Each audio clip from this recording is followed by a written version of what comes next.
Welcome to another episode of Real People, Real Stories, where we provide you with compelling tales from everyday people just like you. I'm your host, John Wendell Adams, author of the novels Betrayal and PayBack, along with the soon-to-be-released novel, Ruthless. You can always find me by going to john@johnwendelladams.com. So for the next 23 minutes, let's get to today's guest. What contribution can I make to make this world a safer place? Not just a better place. Hey, Jeffrey. Hey, John, how are you? I'm doing great, man. It's great to see you. Likewise. Yeah, I tell you what, I am excited about hanging out with you today.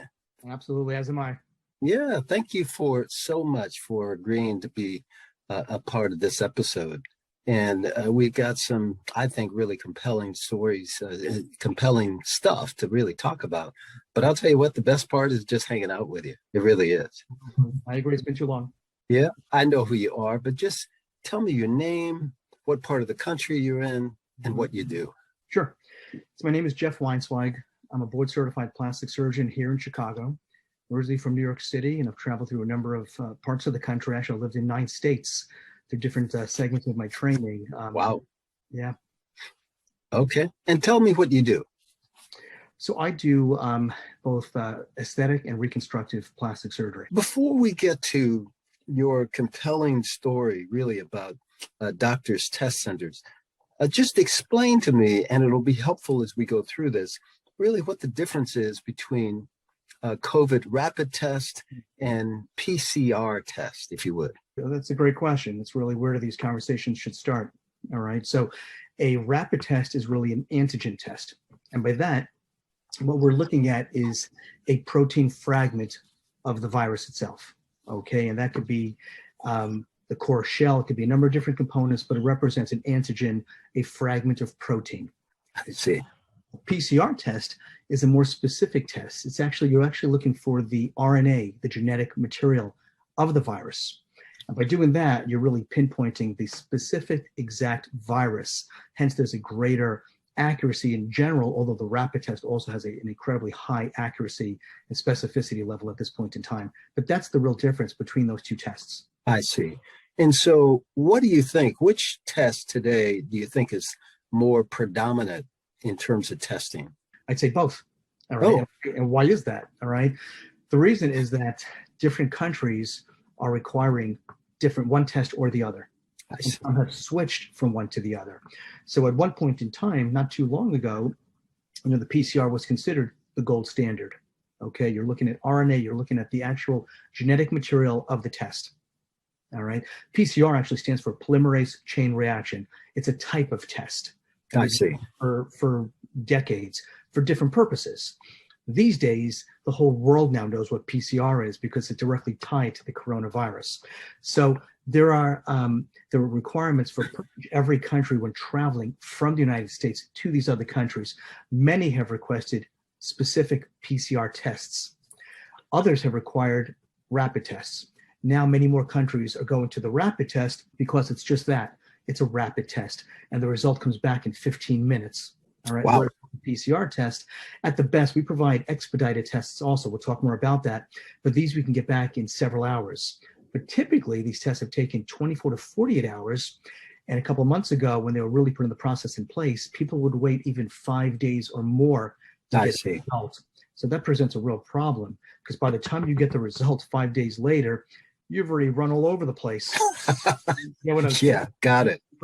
So to speak. And Sure. you're positive. So you're running around waiting for your result. But with the rapid test, the beauty of that is you take the test, 15 minutes later, you have the answer. Do you quarantine? Do you fly out? Do you go see your grandmother? So it's all about safety and health. One has to do with speed. The other one has to do with it being more accurate. But at the end of the day, you still have, with either test, some indication as to whether or not you're positive or negative. Well, that's true. But the thing is, with the rapid test these days, the accuracy is beyond 90%. So there's like a 96% specificity and accuracy level. So these are highly effective tests. Oh, great. So we're not compromising. If you have a positive rapid test, you're positive. All right. It's very unlikely to receive a false positive test. Right. You are identifying material tied to the virus. Can you receive a false negative test? There is an incidence of false negative values. Okay. But at the same time, we really want to minimize that. So the PCR, sometimes we use these in combination. Didn't know that. Thank you. Well, do me a favor. I mean, we're kind of deep into the testing considerations. Tell me about the doctor's test centers, what that is, and its impact. So at the onset of the pandemic, all right, we shut down my practice. This was back March 20th, over a year ago.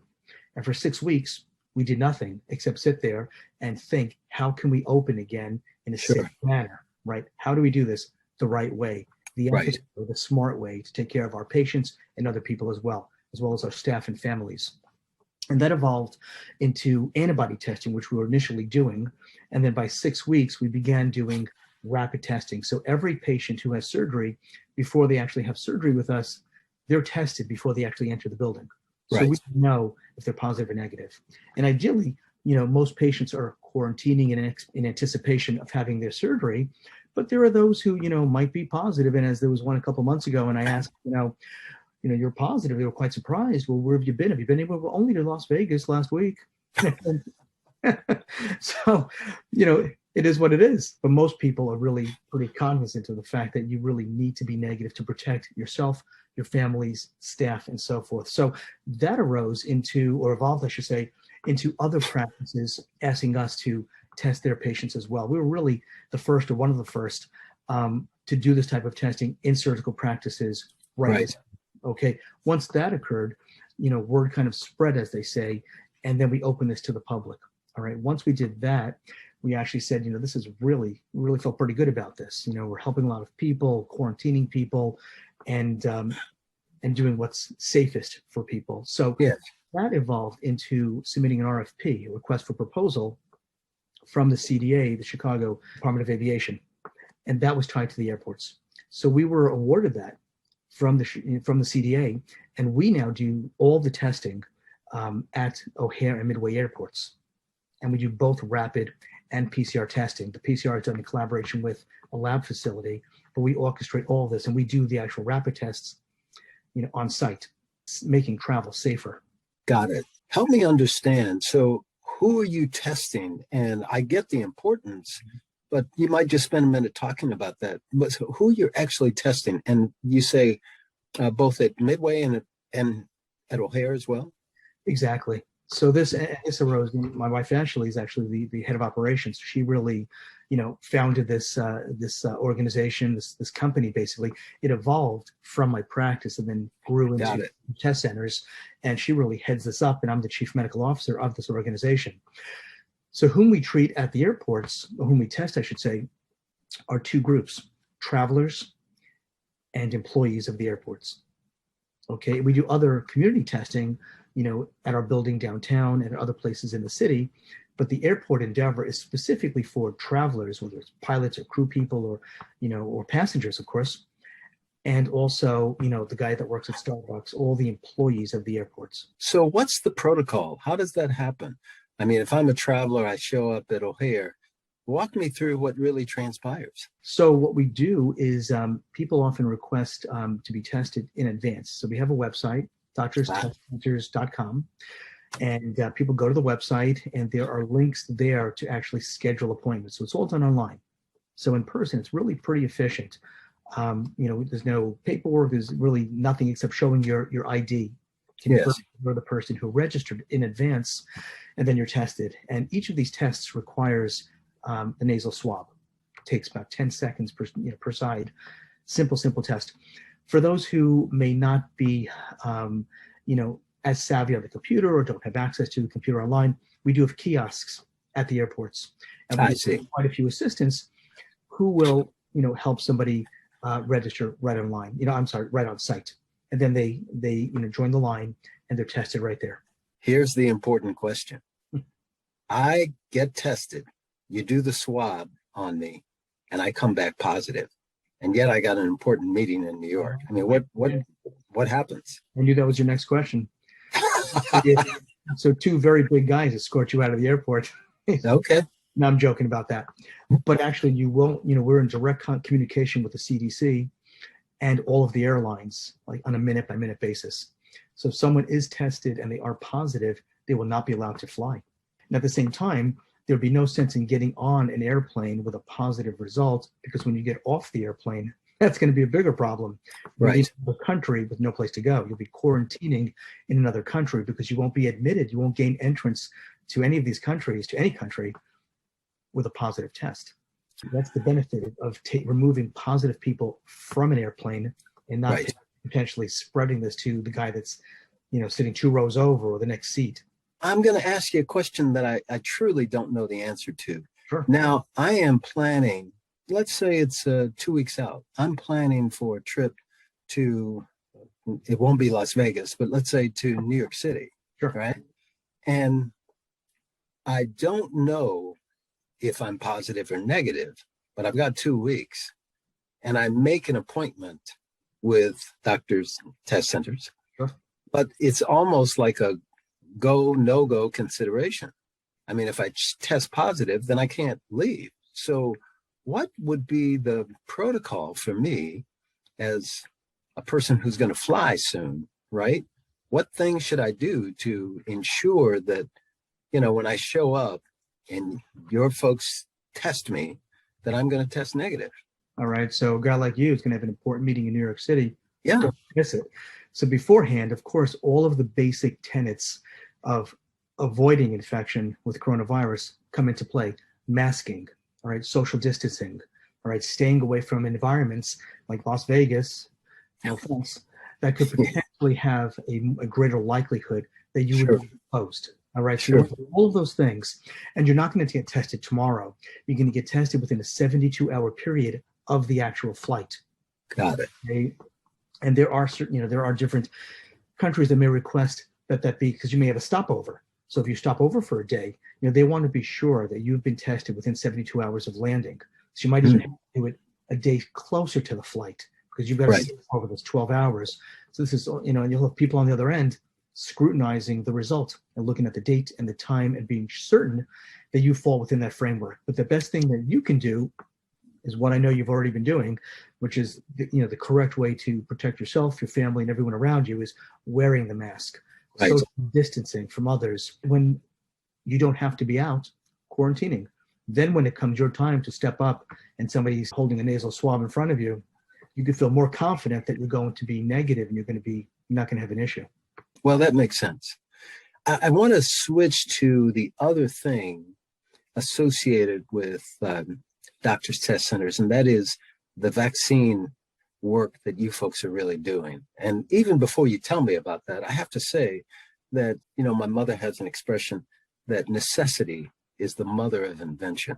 Mm-hmm. And so I'm thinking back to the fact that, you have a plastic surgery practice that basically was standing still. And you and others got creative about how it is that you could help, in a sense, mankind with doctors' test centers. But with that said, talk to me about the other part of doctors' test centers in terms of what it is that you do from a vaccine standpoint. I'm delighted to. It's the other arm, if you will, of doctors' test centers. So on the one hand, we have the coronavirus testing. On the other hand, we have the vaccinations.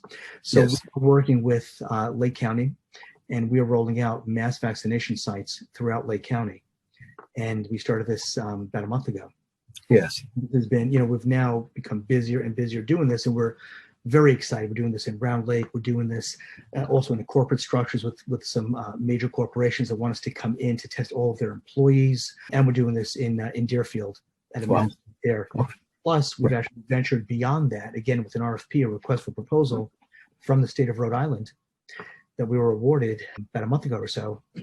We're now in Rhode Island rolling out a mass site where we're testing now up to 1,800 people. I'm not testing, vaccinating up to 1,800 people a day. And this is the only way to contain this problem. Sure. And we want to test and know who's positive, who's negative, so that these people know how to act appropriately, go to the meeting or not go to the meeting, fly somewhere or not, visit the family member or not. And on the other hand, obtain the vaccination that's going to ideally, contain this. This is how we're going to get closer to what they call herd immunity. Right. The greater percentage or the greater portion of the population is in fact immune. Rhode Island today, Chicagoland area today, Rhode Island tomorrow. What's the plan? What are your plans beyond those locations you mentioned? Our goal is to answer requests. So, the Department of Health in both states have requested that we start treating children, younger people. Oh. And up to 15 to 17-year-olds, a couple of weeks ago, and now the FDA has issued an emergency use application, in EUA, for 12 to 15-year-olds. Right. So that is now being launched in Illinois, and that's going to be opened in Rhode Island and other states across the country. But as we get to a younger and younger population, that's the only way we can encompass the entire population. I guess I have to ask you if you had an opportunity to talk to others about the work you do, the importance of it, the significance in terms of actions that the average American can take or should take. What do you think you'd say to them? I think we all have a responsibility. Okay, so I think I'm fortunate that in my position as a physician, as a surgeon, I've had access directly to patients. Okay, and my goal is to be able to treat patients surgically who are negative. Right. If we're in fact positive, then they quarantine. We do things that are safe for them. Each of us has this responsibility by developing the practice that we've developed over, really, this is my 21st year in practice. All right. By developing this, it's given me the opportunity, I should say, to be in touch with the community and with more distant communities. And as a result of that, it's really a privilege and an honor for me to be able to participate in something such as testing on a larger scale. So it's been publicized through all the networks across the country and newspapers that we are, in fact, the most comprehensive airport testing program in the United States. Wow. We're excited about that. Yeah. And on the vaccination side, we're working directly with the National Guard in Rhode Island and FEMA. So we're actually taking over the site from the National Guard. They launched this a couple months ago, and they now have to move on to other great things that they do, but they have to bring groups in that they feel comfortable with to hand this off. So we've taken this on from them, and we're further developing this and moving forward with all this. Just a word about the vaccine and the work that you're doing. Let me just take Deerfield as an example. That's one of your vaccine locations. How long did it take you to ramp up so that you were at critical mass, being able to address the people that were coming in? And how many folks are you trying to vaccinate any given time? Great question. It really is, because you'll be surprised by the answer. If you'll allow me to back up to the testing program. Yeah, sure.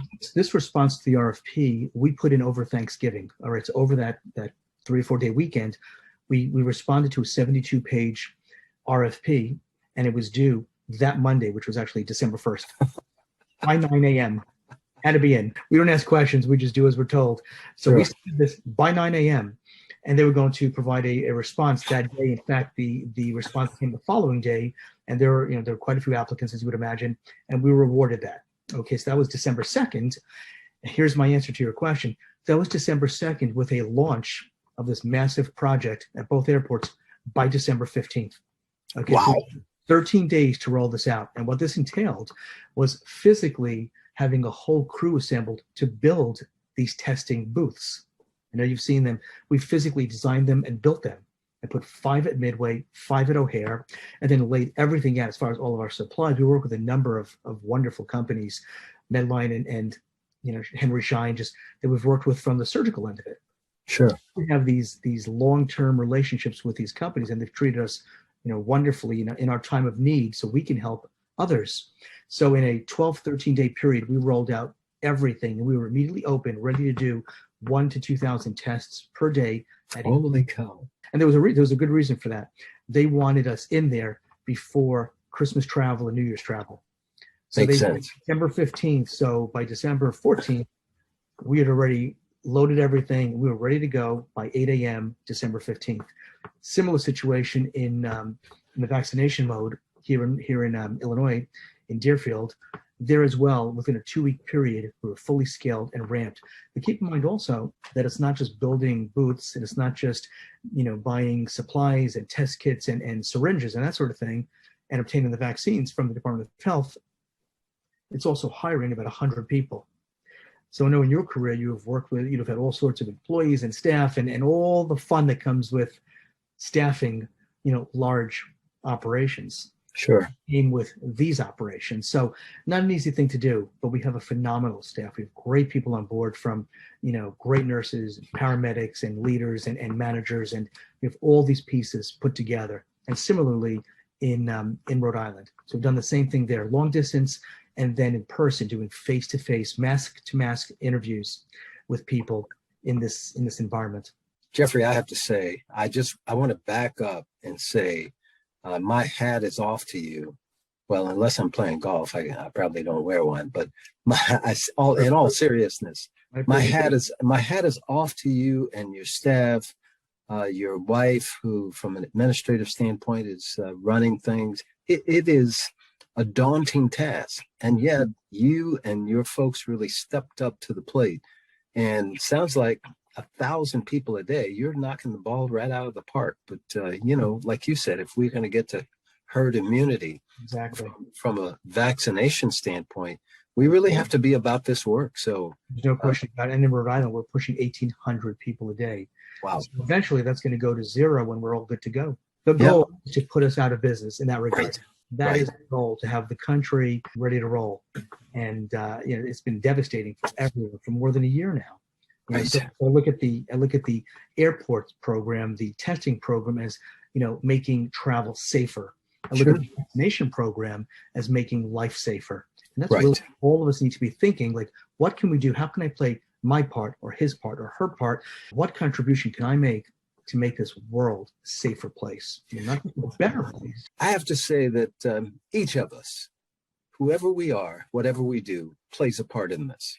Mm-hmm. Because like you said earlier in the program, I have a responsibility as a traveler, as an individual, to make sure that I'm doing those things, wearing a mask, social distancing, sheltered in place, whatever it is, washing my hands when I come in, all those things that the CDC and my friend, Mr. Fossey, has told us in terms of what it is that we really need to do and make happen.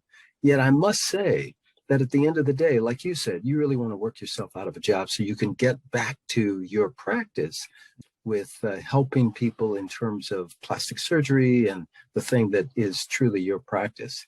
As we come to the end of our time together, I don't want to end this without talking about this latest book that you've completed. And spend a minute talking about what it is, this new book. And I think you've got a copy of it. I want you to. I do. Yeah, just show us what that looks like. This is the new book. Okay. Aesthetic Surgery of the Facial Skeleton. Okay. Two great colleagues and I, the three of us being craniofacial surgeons, have put this together, and it's a full volume that deals with all the different aspects of aesthetic surgery, which is a fancy word for cosmetic surgery, but of the facial skeleton. Sure. So we're now working on manipulating the bones of the face and the skull to achieve more aesthetic outcome, and I'll say, for me, all surgery is aesthetic surgery. When I'm putting fingers back on in the middle of the night, you want them to work well, function is key. Everything we do has an aesthetic sense to it. All right. The whole world has an aesthetic IQ, if you will. All right. Bottom line is that everything we do has this background. This book focuses on how we manipulate the bones of the skeleton of the face and the skull to achieve different changes in the soft tissue and the ultimate appearance of the patient for both aesthetic and reconstructive purposes. Wow. So that's the crux of this new book of mine. Well, and many times when people think of plastic surgeons, they go, okay, this is for the rich and famous and, those people that want to look more beautiful than they did before. You hear words like Botox and others. But the truth is that there are a great many people who, by no fault of their own, have either been born in a condition that requires something reconstructive, or they've been in a fire or in an accident, etc. And it does require some work, and that's where you and your team comes into place. You've summarized it beautifully. You know, the word plastic doesn't mean cosmetic. Nothing to do with it. The word plastic comes from the Greek word plastikos, and that means changing form. Okay. Now, within the field of plastic surgery, under that umbrella, are two different main limbs, which is cosmetic surgery and reconstructive surgery. And within those are additional limbs, which include pediatric surgery, craniofacial surgery, burn surgery, aesthetic surgery, breast surgery, and their hand surgery, of course. All these different components that comprise this very complex field, which is what attracted me to the specialty to begin with. Sure. It's all about the problem solving. It's all about the diversity and what keeps things fascinating for me. And I've been doing research. I'm going to be another show since I was a young teenager for decades now, and I have 12 patents at this point. So I'm developing a number of different technologies, all related to different types of things that can benefit my specialty and patients that I treat, from breast surgery to skull surgery to different types of reconstructive procedures. So for me, that's where the challenges are, and that's where the reward is. You know, so I enjoy that very much in writing, as you and I share that deep interest, passion, passion. Is truly a passion of mine as well. So I'm very excited about this new book, and I'll be moving on to the next one shortly. When does the book come out? Oh, it came out last month. Oh, it did? It did. And it can be found on Amazon with earlier books as well of mine. This is your 5th, 6th, 7th book? What? 6th. It's my 6th. It is. Wow. So there are 5 others of yours that have been written and released. Exactly. And I think they're all on Amazon, and some are in you know, Barnes and Noble and other booksellers and medical booksellers also, of course. Sure. You know, I thought that this would be par excellence. I was really looking forward to hanging out with you. You've shared some vitally important information, both on the COVID-19 and the aspects of both testing and the vaccine and the work that you folks are doing, and how you stepped in the gap, and you've been really fulfilling a very important environment within our country. And also the fact that, like you said, your vision, right, is to really get to work yourself really out of a job associated with doctors' test centers and get back to the thing that you've been really passionate about for the last 20 plus years. Exactly. Well, I really appreciate you coming and joining us, and we'd like to have you back and talk more about your plastic surgery practice and its applicability to the masses, if you will. Always a pleasure seeing you and hanging with you. Yeah. Coming back and talking with you further. Well, listen, thanks again, and have a great day, man. You too. All right. Talk to you soon. You bet. Right. Bye now. Bye-bye.